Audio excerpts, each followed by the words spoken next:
My reason to keep on going is because that is my normal.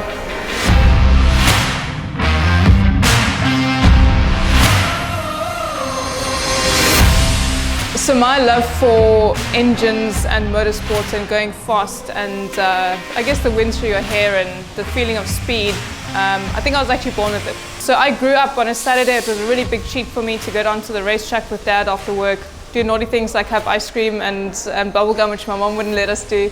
And it was a really nice time to bond with my dad and to see what was going on and the smells that you get at the racetrack, the sounds, tires squealing. I started riding motorbikes when I was about 7 years old. I had always wanted to race. I'd always asked if I could race. My parents always said no. It's a very expensive sport. I started working on racing cars pretty much immediately. As I was growing up, I would always like to be handling my dad's spanners. First year that I raced, I had a win. In around 2010, I got the opportunity to race for Ford South Africa in their production cars. So I finished the weekend third overall. I applied to something called the FIA Institute Young Driver Excellence Academy.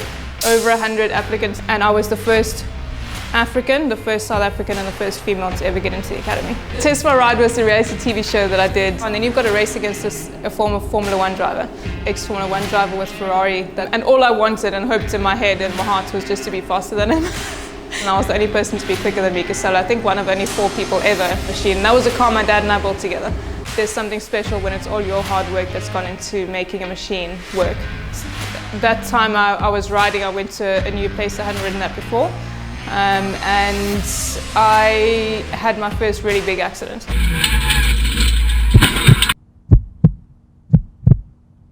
I can't tell you what happened because I have absolutely no idea. I have no recollection of the event at all. I can only tell you what my friends have told me happened. There was a really big jump. They told me I came down head first and the bike came down either on top of me or next to me. We're actually still not sure.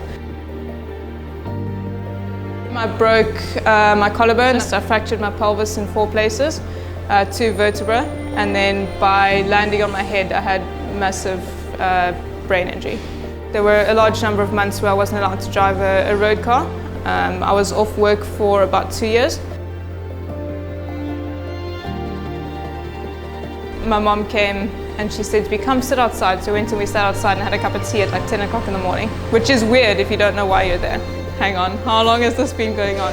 What we were dealing with, what she was dealing with. I had nothing to deal with. I'd only just realized that something was funky.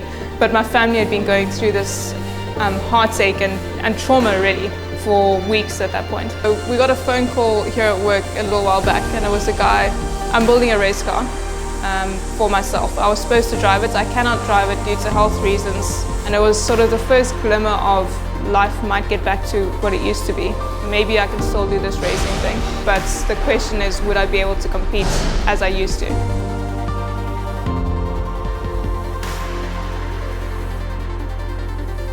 Lots of people underestimate, I think, how awesome it is to be normal. For 4 years I struggled with doing normal stuff. Being normal is to have a motorbike, driving a race car, need to do stunt work on films. So my reason to keep on going is because that is my normal.